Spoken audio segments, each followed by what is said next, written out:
been talking all morning about our Australian T20 side that got the job done against New Zealand, and that man who is the World Cup winning captain, Aaron Finch, is good enough to join us. Finchy, from all of us at SEN and Australia, congratulations. It was unbelievable.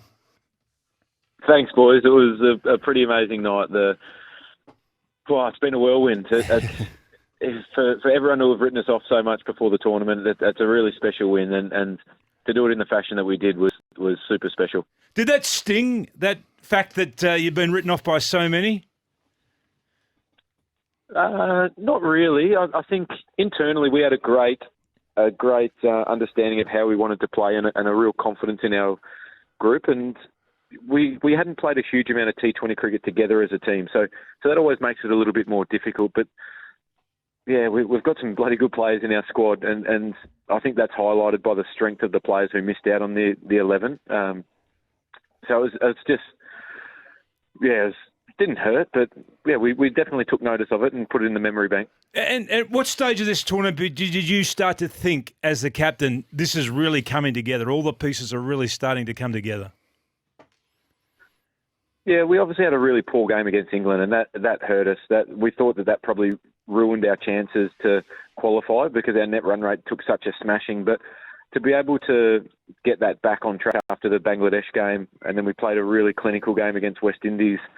It was probably after the Bangladesh game. We knew that some things had gone our way, and in T20 cricket and in a competition like this where the format is brutal, no quarterfinals, it's just straight to a semi-final. With it can be tough, but some things fell in our lap, and it was nice.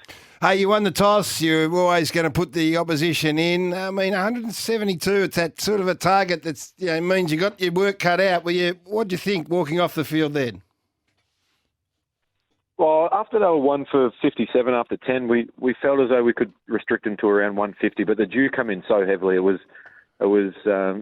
we hadn't seen it like this at all in the tournament so far. They've generally, there's been a little bit more breeze and kept the dew away, but tonight it come in really heavily. So it was a really important toss to win, and we knew if we batted well that we could get it. It was going to be set up by the power play, and obviously I got out, I think, the third over, and then Mitch Marsh, the way that he started, by geez, coming in, I think it was 14 off 3 balls. It was a demolition job. He was unbelievable.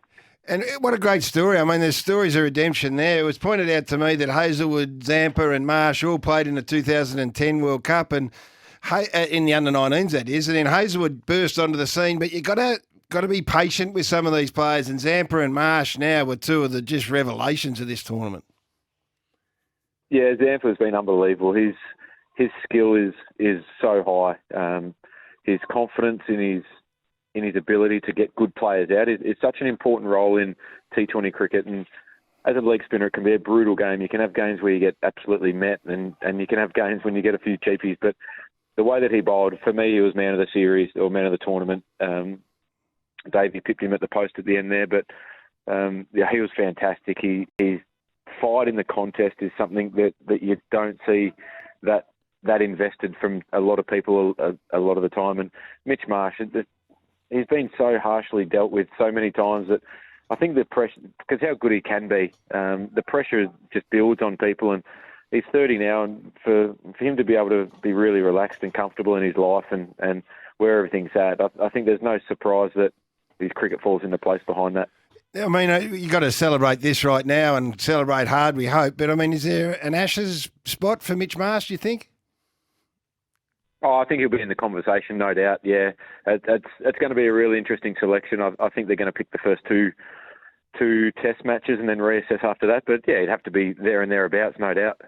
Kane Williamson made 85 off 48, 64 off the final 27 deliveries. What were you thinking when he was in operation and you were unable to restrict him? Yeah, he played a great innings. He got a life when he was just before he got going, and it was almost like the pressure was off after that. And he plays all around the ground. He's probably not the first that comes to mind when people think about great T20 players, but his ability to manipulate the field and hit the balls to different areas. We had our backs against the wall at that stage, and Paddy Cummins was the one who bowled a couple of great overs towards the back end there to restrict him to that 170 odd. Hey, Finchy, I know you want to get out and have a beer, so we'll let you go in a moment. I was just we're watching all the newses, all the morning shows here that's just covered with you guys. I heard Justin Langer talk about changes that you've made to the team, and one of the things he said, we've embraced fun as well, and the joy on the faces of this group. It looks like a young group that's just enjoyed each other's company over the last couple of weeks.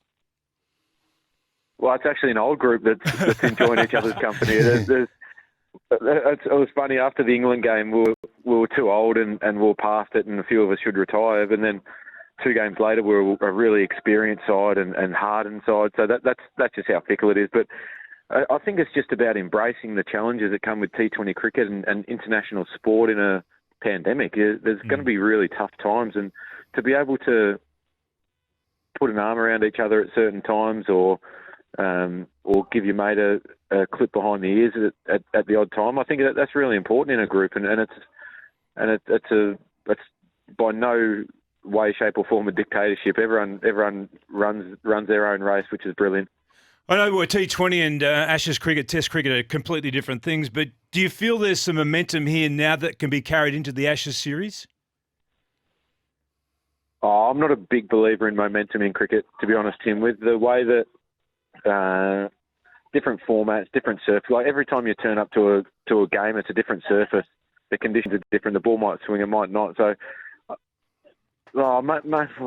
potentially, I think if you get the wood on someone as a bowler or a batter, yeah, you can really drive that home. But that's not a huge amount of momentum, to be fair. What happens now? I'm not sure what the situation over there. You're allowed to just sit back and have a few beers at the hotel? Well, I think we'll be in the sheds for a while, mate. Yeah, that's the music's pumping in the background, and the boys are dancing and carrying on. That's awesome. It's one of the great days, to be honest. Like I said, with everyone riding us off for so long, it's just brilliant to be able to prove to people that we know what we're doing, and we're not bad players along the way. No, you've done an unbelievable job. Who'll be the DJ tonight? Adam Zampa and Kane Richardson are always in charge of the DJ.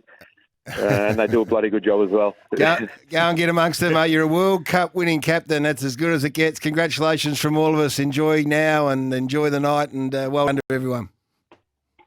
Thanks very much, boys. Have a good day.